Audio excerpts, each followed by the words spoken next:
nimemwona mdosi wangu Rais Uhuru Kenyatta akisema kweli kuna jamaa alitaka kumchapa slap.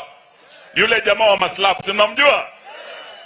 Na akasema yeye angechapwa slap na huyo jamaa angempa shavu la pili.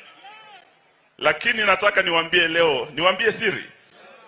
Hata mimi Eugene Wamalwa kijana wenu, karibu nipate slap ya huyo jamaa bana. Hii ni siri nimeweka miaka hii yote, niseme nisiseme. Kuna siku tulikutana uwanja huu.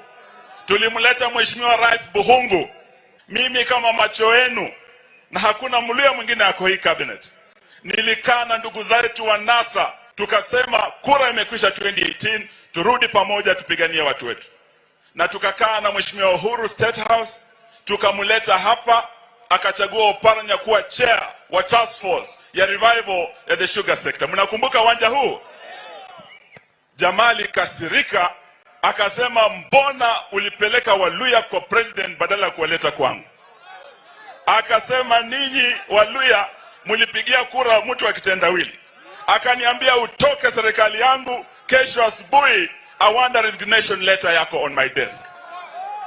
Jamaa alikuwa na hasira sijawahi ona. Karibu mazee nipate hiyo slap. Lakini leo nataka niwaambie, haki ya Mungu angeteleza iniguze, mimi singempa shavu lingine, ningempa uppercut moja.